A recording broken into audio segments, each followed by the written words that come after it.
वैसे फिर हम उन लोग के गुलाम हो जाएंगे, बाहरी के गुलाम हो जाएंगे। यही तो चाहता है मोदी। न उसके आगे पाँच और न पीछे पगहा, कहावत है ना, आगे न पाग न पीछे पगहा। न उसके आगे है ना योगी के कोई आगे पीछे है। उन लोग चाहते हैं देश को गुलामी के गड्ढे में डाल के और हम लोग चले जाएं। कोई 8-8 हजार करोड़ का प्लेन खरीद के घूम रहा है पूरे देश में, उसको पता है मेरे आगे पीछे कोई नहीं है। देश की पूरी वाट लगा के मेरे को क्या फर्क पड़ने वाला, ना मेरे आगे ना कोई पीछे। सब लोग बोलते हैं ना ये अंधभक्त कि मेरे उसके आगे पीछे कोई नहीं है, कौन लेगा। अरे खुद इंजॉय कर ले रहा है, उससे ज्यादा वो देश की वाट लगा दे रहा है, देश को बर्बाद कर दे रहा है। अभी शेख हसीना को दफ्तर खुलवाने का क्या जरूरत था, और उसको चुनाव लड़ाएंगे लोग। देख लेना चुनाव लड़ाएंगे आने वाले समय में। पत्रकार साथी, उसको देख लेना चुनाव लड़वाएंगे देश में लोग। ये भाजपा वाले वोट के लिए देखो कैसा एसआईआर के माध्यम से वोट लेने की कोशिश हो रही है देश में। ये ईवीएम से, एसआईआर के माध्यम से, डीएम एसडीएम के माध्यम से वोट चोरी करके विधायक को खरीद के, सांसद खरीद के सरकार बनाने में लोग आगे हैं। आप देख रहे हैं काशी उजाला न्यूज। आज अभी तक बनारस वाले मिश्रा जी से बातचीत हो रही थी, अब भदोही वाले मिश्रा जी से बात हम कराएंगे, जिनका वीडियो हमेशा एक के बाद एक वायरल होता रहता है। बहुत बहुत स्वागत है आपका। नमस्कार, मैं भदोही वाले मिश्रा जी। आज देश में न्यूज में मैं देखा कि शेख हसीना, बांग्लादेश की 4 बार की प्रधानमंत्री, अपना दफ्तर दिल्ली में और कोलकाता में खोलती है। अच्छा, ये किसकी देन है? भाजपा की देन है। भाजपा की देन है। भाजपा की देन है। दिल्ली और कोलकाता में दफ्तर खुलवा रहे हैं। कुछ दिन में चुनाव लड़वाएंगे। ये अंग्रेजों के दलाल कुछ दिन में चुनाव लड़वाएंगे, ये भाजपा वाले। इन लोग का बस चलेगा तो पाकिस्तान का नवाज शरीफ, उसको भी लाके यहाँ पे दफ्तर खुलवाएंगे, चुनाव लड़वाएंगे इन लोग। ये भाजपा वाले देश को, जैसे नेहरू ने और महात्मा गांधी ने और इंदिरा गांधी ने बांग्लादेश और पाकिस्तान बना दिया, इनका बस चलेगा तो वापस से जोड़ देंगे और फिर हमें गुलामी के दौर में आना पड़ेगा। और दफ्तर वो अपने देश से भगाई गई है, पूरी पब्लिक, वहाँ की बांग्लादेश की जनता ने उसको भगाया है। उसको भगाया है कि उसको देश में इतना वो क्राइम और इतना भ्रष्टाचार की थी, वो दूसरे देश से भगाई और इन लोग ने पनाह दिया उसको। अभी उसका दफ्तर भी खुलवा दिए। ये भाजपा वाले देश में चाहते क्या है?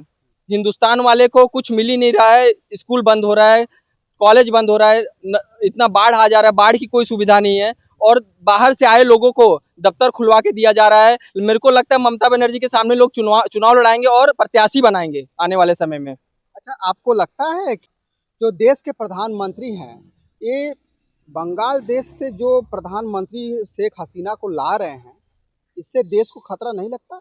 इससे देश को बहुत बड़ा खतरा है।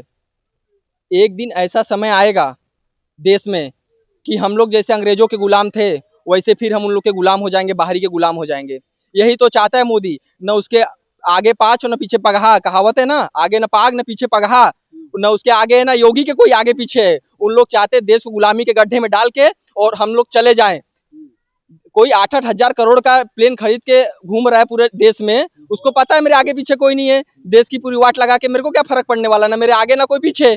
सब लोग बोलते हैं ना ये अंधभक्त कि मेरे उसके आगे पीछे कोई नहीं है, कौन लेगा। अरे खुद इंजॉय कर ले रहा है, उससे ज्यादा वो देश की वाट लगा दे रहा है, देश को बर्बाद कर दे रहा है। अभी शेख हसीना को दफ्तर खुलवाने का क्या जरूरत था, और उसको चुनाव लड़ाएंगे लोग। देख लेना चुनाव लड़ाएंगे आने वाले समय में। पत्रकार साथी, उसको देख लेना चुनाव लड़वाएंगे देश में लोग। ये भाजपा वाले वोट के लिए देखो कैसा एसआईआर के माध्यम से वोट लेने की कोशिश हो रही है देश में। ये ईवीएम से, एसआईआर के माध्यम से, डीएम एसडीएम के माध्यम से वोट चोरी करके विधायक को खरीद के, सांसद खरीद के सरकार बनाने में लोग आगे हैं। अच्छा, पहले के राजनीतियों से और आपके राजनीति, जो भाजपा इस समय जो राजनीति कर रही है, अंतर दिखाई दे रहा है? पहले की भाजपा, अटल जी की वाली भाजपा, विपक्ष और पक्ष को साथ में लेके चलती थी, और ये भाजपा विपक्ष को अपना दुश्मन समझती है। विपक्ष को अपना दुश्मन समझती है ये भाजपा। ये सोचती है हम राज करें ये देश में, और चुनाव हो ना, अगर मोदी और योगी का चले और अमित शाह का, तो चुनाव देश में हो ही ना। देश में चुनाव नहीं होगा इन लोग का चलेगा, क्योंकि आरएसएस से जुड़े हैं ना, हाफ चड्डी पैंट। वो आरएसएस, मोहन भागवत, नागपुर, वो बोलते हैं ना ऑरेंज संतरा, वहां से जुड़े लोग हैं ना। वहां से जो शिक्षा मिलती है, दिल्ली से सरकार थोड़ी ना चलती है, नागपुर से सरकार चलती है। हाँ, नागपुर से सरकार चलती है। बोलते ना मोदी सरकार है, आरएसएस की सरकार है। रियल में अगर रियल में अगर देखा जाए तो आप भी ब्राह्मण समाज से आते हैं, और देश के प्रधानमंत्री ब्राह्मण समाज से बहुत सपोर्ट करता है, ऐसा सही बात है? वही ब्राह्मण भाजपा के साथ था जो अंग्रेजों के साथ है। वही वही ब्राह्मण भाजपा के साथ है जो अंग्रेजों के साथ था। असली ब्राह्मण समाजवादी लोग विचारधारा, अंबेडकर विचारधारा वाले लोग के साथ है, नेहरू विचारधारा वाले लोग के साथ है और राहुल गांधी के साथ है। आपको लगता है कि ब्राह्मण भी दो फाट में हो गए हैं क्या? ब्राह्मण दो फाट में नहीं, ब्राह्मण 100 फाट में है। ब्राह्मण कभी एक हो ही नहीं सकते। ब्राह्मण में फूट है।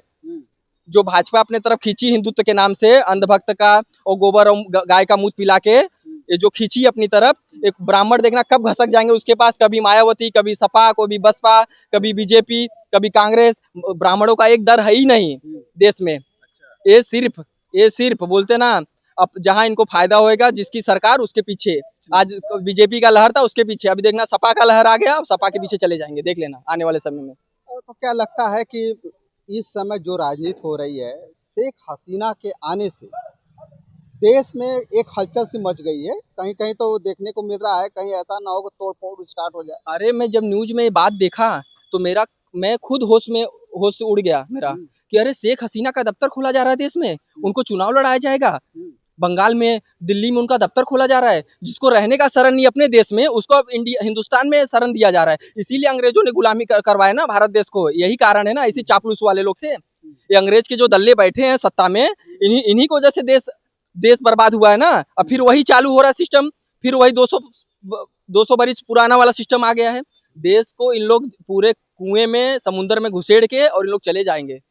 जैसे विजय माल्या भाग गया, नीरव मोदी भागे, वैसे इन लोग भी लंदन भाग जाएंगे आने वाले समय में। अच्छा, जो भगौड़ा घोषित हो चुके हैं, उन लोगों को इंडिया में लाने का कोई तत्व बनता है कि नहीं? न काला धन आया, न भगौड़ा आएगा, कोई नहीं आएगा। ये सिर्फ एक जुमला था। अमित शाह ने बोला ना, एक जुमला था, चुनावी जुमला था।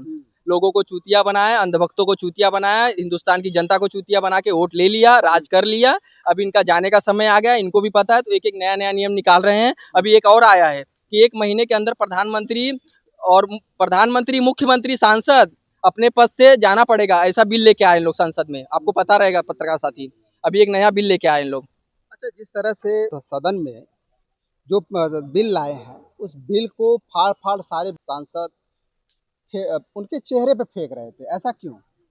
मैं बता रहा हूँ आपको, अगर इन लोग एनएससी यूपीए जैसी धारा नहीं लाते तो इनको फेंकने की, इनको झापड़ मारते थे देश की जनता। आज लोगों को डरा के रखा गया है कि कोई विरोध ना करे, कोई विरोध करेगा तो उसको फंसा देते इन लोग। ईडी सीबीआई जैसी धारा लगा के फंसा देते। लालू यादव 90 बरिस के बुजुर्ग को जेल में रखा इन्होंने, हेमंत सोरेन को जेल में रखा, दिल्ली के मुख्यमंत्री को जेल में रखा। अरे क्या चल रहा है देश में? को मुख्यमंत्री, कोई 80 साल का बुजुर्ग, किडनी खराब, लीवर खराब, उसको जेल में। इतनी इतनी बड़ी दुश्मनी क्यों राजनीति में? ये तो अटल बिहारी वाजपेयी के समय नहीं था।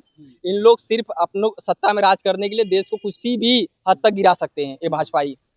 हाँ, किसी भी हद तक गिरा सकते हैं। धन्यवाद।